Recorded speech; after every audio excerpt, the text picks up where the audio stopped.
initiate trade talks with India for benefiting Pakistan's economy, business, political voices, urge Prime Minister Sharif. Malik Ahmed Khan, उन्हें क्या लाहौर दे विच enmity with India needs to be ended and talks for resumption of trade between the two countries should be initiated. Article 370-35 ਤੁਸੀਂ ਤੋੜਿਆ, India ਨੇ ਤੋੜਿਆ। ਤੁਹਾਡੇ ਵਿੱਚ ਵੜ ਕੇ ਉਹਨਾਂ ਨੇ ਸਰਜੀਕਲ ਸਟ੍ਰਾਈਕ ਦੇ ਨਾਂ ਥੱਲੇ ਸੋਵਰਨਟੀ ਤੁਸੀਂ ਵਾਇਲੇਟ, ਤੁਸੀਂ ਤਾਂ ਕਾਊਂਟਰ ਕੀਤਾ, ਵਾਇਲੇਟ ਇਹਨਾਂ ਨੇ ਕੀਤਾ। ਪਾਕਿਸਤਾਨ ਨੂੰ ਇੰਡੀਆ ਕਹਿ ਰਿਹਾ ਵੀ ਕਸ਼ਮੀਰ ਸਾਡਾ ਸੀ, ਸਾਡਾ ਹੈ। ਰਾਜਨਾਥ ਸਿੰਘ ਕਹਿ ਰਿਹਾ ਤੁਹਾਡਾ ਪਾਕਿਸਤਾਨ ਆਕੂਪਾਈਡ ਕਸ਼ਮੀਰ ਵੀ ਬਹੁਤ ਜਲਦੀ ਸਾਡਾ ਹਿੱਸਾ ਬਣੇਗਾ।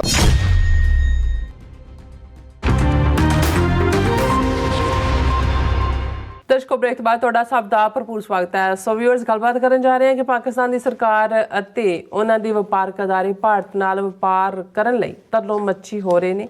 ਇਹ ਸਮਝ ਤੋਂ ਬਾਹਰ ਹੈ ਕਿ ਪਾਕਿਸਤਾਨੀ ਹਾਕਮ ਅਤੇ ਵਪਾਰਕ ਅਦਾਰੇ ਇੰਨੇ ਬੇਖਬਰ ਕਿਵੇਂ ਹੋ ਸਕਦੇ ਨੇ, ਕਿਉਂਕਿ ਭਾਰਤ ਵਿੱਚ ਇਸ ਵੇਲੇ ਮੁਸਲਮਾਨਾਂ ਦੀ ਨਸਲਕੁਸ਼ੀ ਵਾਲਾ ਮਾਹੌਲ ਪੂਰੀ ਤਰ੍ਹਾਂ ਬਣਿਆ ਹੋਇਆ ਹੈ।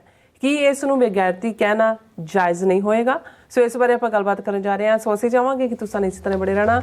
ਦੇਖਣ ਸੁਣ ਲਈ ਐਂ ਲਿਖਣ ਲਈ ਤੁਹਾਡਾ ਸਭ ਦਾ ਬਹੁਤ ਬਹੁਤ ਧੰਨਵਾਦ ਜੀ। ਡਾਕਟਰ ਸਾਹਿਬ, ਕੀ ਕਹਿਣਾ ਚਾਹੋਗੇ? ਦੇਖੋ, ਕੌਮਾਂ ਜਾਂ ਮੁਲਕ ਅੱਡ-ਅੱਡ ਹਾਲਾਤਾਂ 'ਚੋਂ ਗੁਜ਼ਰਦੇ ਨੇ। ਕਈ ਵਾਰ ਉਹਨਾਂ ਦੇ ਬੈਸਟ ਪਲ ਹੁੰਦੇ ਨੇ, ਕਈ ਵਾਰ ਕ੍ਰਾਈਸਿਸ ਹੁੰਦੇ ਨੇ।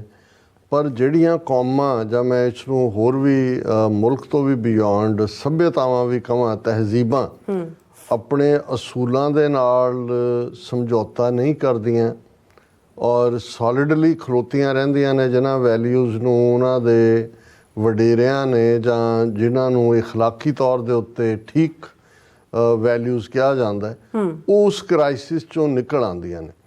ਅਤੇ ਜਿਹੜੇ ਲੋਕ ਇੱਕਦਮ ਕਿਸੇ ਕ੍ਰਾਈਸਿਸ ਦੇ ਸਾਹਮਣੇ ਪੈਨਿਕ 'ਚ ਚਲੇ ਜਾਂਦੇ ਨੇ, ਉਹ ਸਾਰਾ ਕੁਝ ਭੁੱਲ ਭੁਲਾ ਕੇ ਜਿਹੜਾ ਉਸ ਵਕਤ ਨੂੰ ਜਿਹੜਾ ਹੈ ਉਸ ਲੰਘਾਉਣਾ ਚਾਹੁੰਦੇ ਨੇ ਔਰ ਉਹਦੇ ਲਈ ਕੁਝ ਵੀ ਕਰਨ ਨੂੰ ਤਿਆਰ ਹੁੰਦੇ ਨੇ, ਉਹ ਨਾ ਤਾਂ ਇਤਿਹਾਸ ਦੇ ਉੱਤੇ ਆਪਣੀ ਕੋਈ ਪੈੜ ਛੱਡਦੀਆਂ ਨੇ ਉਹ ਸੱਭਿਅਤਾਵਾਂ, ਅਤੇ ਨਾ ਹੀ ਫਿਰ ਉਹ ਲੰਬਾ ਵਕਤ ਕਿਸੇ ਵੀ ਕ੍ਰਾਈਸਿਸ ਨਾਲ, ਕਿਉਂਕਿ ਕ੍ਰਾਈਸਿਸ ਕੋਈ ਇੱਕ ਨਹੀਂ ਹੁੰਦਾ, ਬਹੁਤ ਵਾਰ ਆਫਟਰ ਸਮ ਟਾਈਮਸ। ਔਰ ਜੇ ਤੁਸੀਂ 7-8 ਹਜ਼ਾਰ ਸਾਲ ਦੀ ਹਿਊਮਨ ਹਿਸਟਰੀ ਦੇ ਵਿੱਚ ਅੱਡ-ਅੱਡ ਕਬੀਲਿਆਂ, ਮੁਲਕਾਂ, ਸਿਵਲਾਈਜੇਸ਼ਨਸ ਦਾ ਰਾਈਜ਼ ਐਂਡ ਫਾਲ ਦੇਖੋ, ਅਤੇ ਫਿਰ ਜਿਹੜੀਆਂ ਪ੍ਰੋਮੀਨੈਂਟ ਸਿਵਲਾਈਜੇਸ਼ਨਸ ਅੱਜ ਵੀ, ਜਿਨ੍ਹਾਂ ਨੇ, ਜੇ ਹੁਣ ਚਾਈਨੀਜ਼ ਨੇ ਭਾਵੇਂ 2-3 ਸਦੀਆਂ ਉਹਨਾਂ ਨੂੰ ਵਰਸਟ ਗੁਲਾਮੀ, ਸਾਰਾ ਸ਼ੰਘਾਈ ਔਰ ਨੈਨਕਿੰਗ ਵੰਡਿਆ ਹੁੰਦਾ ਸੀ। ਇਹਨਾਂ ਨੇ ਯੂਰਪੀਅਨ ਪਾਵਰਸ ਨੇ ਕਾਲੋਨੀ ਸਾਰੇ ਅਫੀਮੀ ਬਣਾਏ ਹੋਏ ਸੀ, ਬੁਰੀ ਤਰ੍ਹਾਂ ਐਨ ਸੜਕਾਂ 'ਤੇ ਬਹਿ ਕੇ ਚੀਨਣਾ ਆਪਣੇ ਬੱਚੇ ਵੇਚਦੀਆਂ ਸੀ, ਇੰਨੀ ਗੁਰਬਤ ਸੀ। ਹੁਣ ਅੱਜ ਅਸੀਂ ਹੁਣੇ ਹੀ ਗੱਲ ਕਰਕੇ ਹਟੇ ਹਾਂ ਕਿਸ ਲੈਵਲ 'ਤੇ,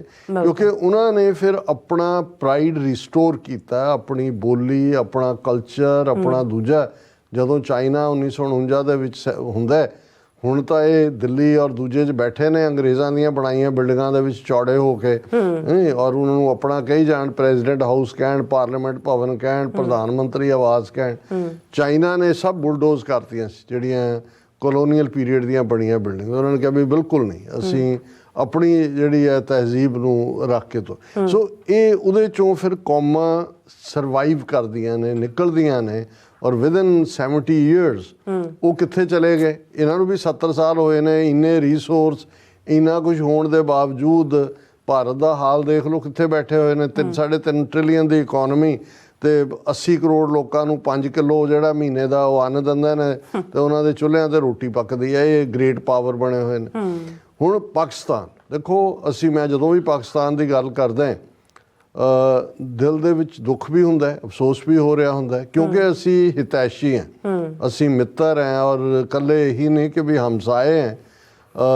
ਔਰ ਇਸ ਦੇ ਨਾਲ ਨਾਲ ਹੋਰ ਵੀ ਇੱਕ ਪਾਰਟ ਜੁੜਿਆ ਹੋਇਆ ਜਿਹੜਾ ਮੈਂ ਅਕਸਰ ਦੁਹਰਾਉਂਦਾ ਵੀ ਹਾਂ, ਕਿ ਜਦੋਂ ਪਾਕਿਸਤਾਨ ਦੀ ਸਕਸੈਸ, ਇਕਨੋਮਿਕਲ ਸਕਸੈਸ ਜਾਂ ਐਜ਼ ਏ ਮੁਲਕ, ਉਸ ਦੀ ਤਰੱਕੀ ਜਾਂ ਐਜ਼ ਏ ਸੁਸਾਇਟੀ ਉਹਨਾਂ ਦੀ ਜਿਹੜੀ ਹੈ ਉਹ ਖੂਬਸੂਰਤੀ ਹੋਏਗੀ, ਅਤੇ ਇਹ ਸਾਡੇ ਖਾਲਿਸਤਾਨ ਦੇ ਮਾਡਲ ਨੂੰ ਵੀ ਸਟਰੈਂਥਨ ਕਰਦਾ। ਅਤੇ ਜੇ ਇਹ ਇੱਕ ਫੇਲਿਅਰ ਸਾਬਤ ਹੁੰਦਾ ਹੈ, ਜਾਂ ਇਹ ਬਿਲਕੁਲ ਗਿੜਗੜਾਹਟ ਔਰ ਤਰਲੋ ਮੱਛੀ ਔਰ ਤਰਲੇ ਮਿੰਨਤਾਂ ਵਾਲਾ ਕਲਚਰ ਇਸ ਨੂੰ ਪ੍ਰਮੋਟ ਕੀਤਾ ਜਾਂਦਾ, ਅਤੇ ਫਿਰ ਇਹ ਕਿਤੇ ਲੈ ਕੇ ਨਹੀਂ ਜਾਂਦਾ। ਇਸ ਕੋਲੋਂ ਤਾਂ ਫਿਰ ਇਹ ਹੁੰਦਾ, ਸਿਆਣੇ ਹੀ ਕਹਿਣਗੇ ਵੀ ਫਿਰ ਇਹ ਪੰਗਾ ਹੀ ਕਾਹਨੂੰ ਲੈਣਾ ਸੀ ਜੇ ਇਹੀ ਕੁਛ ਕਰਨਾ ਸੀ।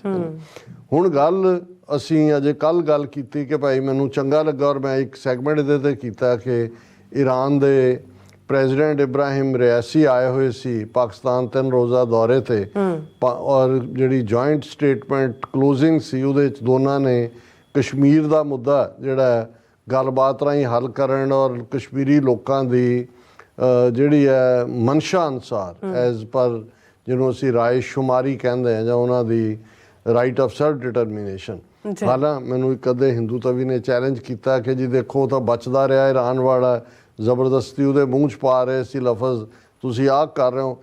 ਹੁਣ ਪਾਕਿਸਤਾਨੀ ਮੀਡੀਆ ਜਾਂ ਉਹਨਾਂ ਦੇ ਮੈਂ ਜਿੰਨੇ ਵੀ ਚੈਨਲ ਦੇਖਦਾ ਕਿਤੇ ਇਹ ਡਿਸਕਸ ਨਹੀਂ ਹੋਇਆ ਕਿ ਜੀ ਦੇਖੋ ਈਰਾਨ ਨੇ ਇਹਦੇ ਬਾਵਜੂਦ ਕਿ ਈਰਾਨ ਇੰਡੀਆ ਦੇ ਬਹੁਤ ਨੇੜੇ ਵੀ ਹੈ, ਚਾਹ ਬਹਾਰ ਵੀ ਡਿਵੈਲਪ ਕਰ ਰਹੇ ਨੇ, ਉਹਨਾਂ ਨਾਲ ਇੰਟੈਲੀਜੈਂਸ ਲੈਵਲ ਦੀ ਸ਼ੇਅਰਿੰਗ, ਪਰ ਇਹਦੇ ਬਾਵਜੂਦ ਈਰਾਨ ਨੇ ਕਸ਼ਮੀਰ ਦੇ ਮੁੱਦੇ 'ਤੇ ਪਾਕਿਸਤਾਨ ਦੀ ਨਾਲ ਜਿਹੜਾ ਉਹਨਾਂ ਦੀ ਯਕਜਹਿਤੀ ਦਾ ਇਜ਼ਹਾਰ ਕੀਤਾ ਕਿਉਂਕਿ ਉਹਨਾਂ ਦਾ ਇੰਟਰਸਟ ਮੁੱਖ ਉਹ ਇਸ ਵੇਲੇ ਉਹ ਇਨਫਲੇਸ਼ਨ ਹੋਏ, ਮਹਿੰਗਾਈ ਹੋਏ ਜਾਂ IMF ਦੀਆਂ ਕੰਡੀਸ਼ਨਸ ਨੂੰ ਲੈ ਕੇ ਹੋਏ ਜਾਂ ਆਪਸ ਜਿਹੜੇ ਸਿਆਸੀ ਫਸੇ ਹੋਏ ਨੇ ਜਾਂ ਫੌਜ ਦੇ ਅਗੇਂਸਟ ਜਿਹੜਾ ਇੱਕ ਨੈਰੇਟਿਵ ਵੀ ਚੱਲ ਰਿਹਾ ਹੈ, ਇਸ ਸਭ 'ਚ ਨੇ ਕਿ ਉਹਨਾਂ ਨੂੰ ਬੇਸਿਕ ਵੈਲਿਊਜ਼ ਦੇ ਨਾਲ ਕੋਈ ਸਰੋਕਾਰ ਨਹੀਂ ਹੈ ਕਿ ਵੀ ਇੱਕ ਪਾਸੇ ਹੁਣੇ ਅਸੀਂ ਇੰਟਰਨੈਸ਼ਨਲ ਮੀਡੀਆ ਨੇ ਕਿਵੇਂ ਮੋਦੀ ਨੇ ਜੋ ਮੁਸਲਮਾਨਾਂ ਦੇ ਖਿਲਾਫ ਨਫ਼ਰਤ ਦਾ ਮਾਹੌਲ ਸਿਰਜਿਆ ਹੋਇਆ, ਇੱਥੇ ਜਿਹੜੇ ਸੀਰੀਅਸ ਐਲੀਮੈਂਟ ਨੂੰ ਸਮਝਦੇ ਨੇ ਵੀ ਕਿਸੇ ਵੇਲੇ ਵੀ ਮੁਸਲਮਾਨਾਂ ਦਾ ਓਪਨ ਜੈਨੋਸਾਈਡ ਹੋ ਸਕਦਾ। ਹੁਣ ਇੱਕ ਪਾਸੇ ਤਾਂ ਉਹ ਮਾਹੌਲ ਹੋਏ ਵੀ ਕਸ਼ਮੀਰ ਨੂੰ ਵੀ ਉਹਨਾਂ ਨੇ ਬਿਲਕੁਲ ਇੱਕ ਕਾਲੋਨੀ ਤੋਂ ਬਦਤਰ ਬਣਾ ਕੇ ਕਿੰਨੇ ਜਿਹੜੇ ਨੇ ਉਹਨਾਂ ਦੇ ਉੱਤੇ ਪਾਬੰਦੀਆਂ ਨੇ, 20 ਕਰੋੜ ਮੁਸਲਮਾਨਾਂ ਦਾ ਜੀਣਾ ਹਰਾਮ ਕੀਤਾ ਹੋਇਆ ਉਸ ਪਾਸੇ, ਤੇ ਇਧਰ ਨਾ ਉਹ ਔਰ ਇਲੈਕਸ਼ਨਾਂ ਦਾ ਫੇਜ਼ ਚੱਲ ਰਿਹਾ, ਬਿਲਕੁਲ ਨਫ਼ਰਤੀ ਮਾਹੌਲ ਵੀ ਤੁਹਾਨੂੰ ਕੀ ਲੋੜ ਹੈ ਬਿਆਨਬਾਜ਼ੀਆਂ ਕਰਨ ਦੀ ਕਿ ਜੀ initiate trade talks with India for benefiting Pakistan's economy, business, political voices urge prime minister Sharif. ਹੁਣ ਸ਼ਾਹਬਾਜ਼ ਸ਼ਰੀਫ ਪ੍ਰਾਈਮ ਮਿਨਿਸਟਰ ਨੇ, ਉਹਨਾਂ ਨੇ ਜਿਹੜਾ ਉਹ ਵੀ ਉਹਨਾਂ ਦਾ ਪੰਜਾਬ ਦੀ ਅਸੈਂਬਲੀ ਦਾ ਸਪੀਕਰ ਹੈ ਮਲਕ ਅਹਿਮਦ ਖਾਨ, ਉਹਨੇ ਕਿਹਾ ਲਾਹੌਰ ਦੇ ਵਿੱਚ enmity with India needs to be ended and talks for resumption of trade between the two countries should be initiated। ਦੁਸ਼ਮਣੀ ਤੁਸੀਂ ਕਰ ਰਹੇ ਹੋ, ਦੁਸ਼ਮਣੀ ਇੰਡੀਆ ਕਰ ਰਿਹਾ। ਆਰਟੀਕਲ 370-35 ਤੁਸੀਂ ਤੋੜਿਆ, ਇੰਡੀਆ ਨੇ ਤੋੜਿਆ। ਤੁਹਾਡੇ ਵਿੱਚ ਵੜ ਕੇ ਉਹਨਾਂ ਨੇ ਸਰਜੀਕਲ ਸਟ੍ਰਾਈਕ ਦੇ ਨਾਂ ਥੱਲੇ ਸੋਵਰਨਟੀ ਤੁਸੀਂ ਵਾਇਲੇਟ, ਤੁਸੀਂ ਤਾਂ ਕਾਊਂਟਰ ਕੀਤਾ, ਉਹਨੂੰ ਵਾਇਲੇਟ ਇਹਨਾਂ ਨੇ ਕੀਤਾ। ਔਰ ਉਹ ਨਫ਼ਰਤ ਦੇ ਉੱਤੇ ਨਫ਼ਰਤ ਦਾ ਬਿਆਨ ਦੇ ਰਿਹਾ। ਤੁਸੀਂ ਟਾਈਮਿੰਗ ਮੂੰਹ ਬੰਦ ਰੱਖੋ ਘੱਟੋ ਘੱਟ, ਜੇ ਤੁਹਾਨੂੰ ਇੰਨਾ ਹੀ ਤੁਸੀਂ ਤਰਲੋ ਮੱਛੀ ਹੋ ਰਹੇ ਹੋ, 2 ਮਹੀਨੇ ਬਾਅਦ ਜਿਹੜੀ ਹਕੂਮਤ ਆਉਂਦੀ ਹੈ 2-3 ਮਹੀਨੇ ਬਾਅਦ ਉਹਦੇ ਨਾਲ ਕਰ ਲਿਓ ਗੱਲ ਜੇ ਇੰਨਾ। ਹੁਣ ਉਹ ਕਹਿ ਰਿਹਾ ਉਹਨਾਂ ਦਾ ਸਪੀਕਰ ਅਹਿਮਦ ਖਾਨ ਕਿ ਜੀ ਇਹ ਇੰਡੀਆ ਦੇ ਨਾਲ ਦੁਸ਼ਮਣੀ ਬੰਦ ਹੋਏ ਔਰ ਰਿਜ਼ੰਪਸ਼ਨ ਹੋਏ ਟ੍ਰੇਡ ਟਾਕਸ ਔਰ ਫਲਾਣਾ, ਕਿਉਂਕਿ ਇਹਦੇ ਨਾਲ ਜਿਹੜੀ ਹੈ ਸਾਨੂੰ ਜਿਹੜਾ ਉਹ ਨੁਕਸਾਨ ਹੋ ਰਿਹਾ। ਖਾਨ ਨੇ ਕਿਹਾ restoration of trade ties with India, ਔਰ ਕਿਉਂਕਿ ਇਸ ਤੋਂ ਇੱਕ ਦਿਨ ਪਹਿਲਾਂ ਪਾਕਿਸਤਾਨ ਦੇ ਬਿਜ਼ਨਸ ਲੀਡਰ ਜਿਹੜੇ ਸ਼ਰੀਫ ਨੂੰ ਮਿਲੇ, ਸ਼ਾਹਬਾਜ਼ ਸ਼ਰੀਫ ਨੂੰ ਕਰਾਚੀ ਦੇ ਵਿੱਚ, ਉਹਨਾਂ ਨੇ ਕਿਹਾ ਕਿ ਜੀ ਬਾਈਲੇਟਰਲ ਜਿਹੜੀਆਂ ਟਾਕਸ ਨੇ ਸ਼ੁਰੂ ਕਰੋ ਇੰਡੀਆ ਦੇ ਨਾਲ ਗੱਲਬਾਤ, ਕਿਉਂਕਿ ਇਹ ਜਿਹੜਾ ਇੰਡੀਆ ਹੈਜ਼ ਰਿਪੀਟਡਲੀ ਟੋਲਡ, ਉਹ ਪਾਕਿਸਤਾਨ ਨੂੰ ਇੰਡੀਆ ਕਹਿ ਰਿਹਾ ਵੀ ਕਸ਼ਮੀਰ ਸਾਡਾ ਸੀ, ਸਾਡਾ ਹੈ। ਰਾਜਨਾਥ ਸਿੰਘ ਕਹਿ ਰਿਹਾ ਤੁਹਾਡਾ ਪਾਕਿਸਤਾਨ ਆਕੂਪਾਈਡ ਕਸ਼ਮੀਰ ਵੀ ਬਹੁਤ ਜਲਦੀ ਸਾਡਾ ਹਿੱਸਾ ਬਣੇਗਾ, ਉਹੀ ਲੋਕ ਕਹਿਣਗੇ।